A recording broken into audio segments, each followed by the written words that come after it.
Welcome back. In my previous lesson, I told you how you can get started creating a concierge MVP by deciding what your value proposition is, coming up with a hypothesis for who your early adopter may be, and finally coming up with a brief description of the experience that someone will go through.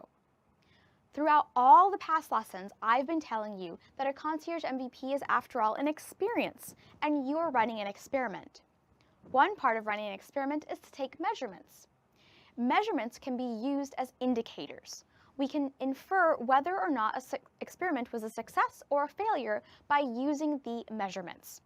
The measurements will let us make an educated guess of what it is that we did successfully or failed at, and then what to do next. Now, in this final lesson, I'll be providing you with some examples of what it is you should be measuring as you offer your concierge MVP to your early adopters. This is not meant to be an exhaustive list. It's really just meant to give you an idea of the types of measurements you may want to take to determine if your concierge MVP is a success or a failure. Now keep in mind, in either of these cases, you can use the data to improve the concierge MVP and run the experiment again.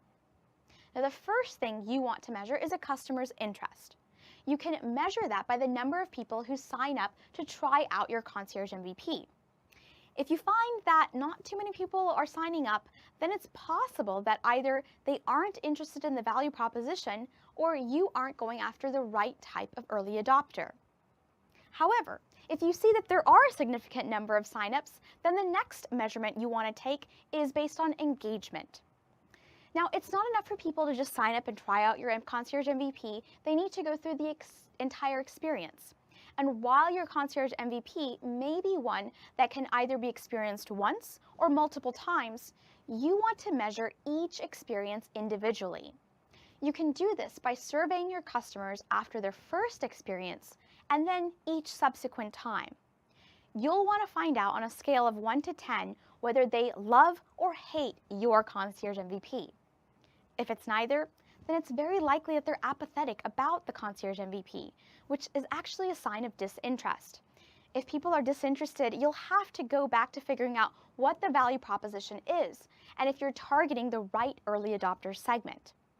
If instead they swing to the extremes, you can go on to taking the third and final measurement, especially in the case where people may hate the concierge MVP. The final measurement is to gauge what needs to be improved in order to retain the customer. This comes down to surveying the customer and then finding the patterns in the surveys amongst the customers.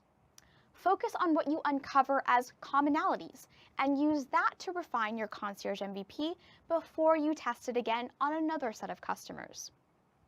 Okay, that's it for all my lessons on concierge MVP. So now we're going to recap. Remember, we started by talking about why so many concierge MVPs fail. Then we talked about how a concierge MVP is a great way to test an idea, especially if you have a limited number of resources. And then I went on to mention why it's important for both technical and non-technical founders to create a concierge MVP. After that, I talked a little bit about some successful ones and then showed you how you can get started building your own. And in this final lesson, we've talked about measurements you can take to determine how effective your concierge MVP is. Now, one last parting point.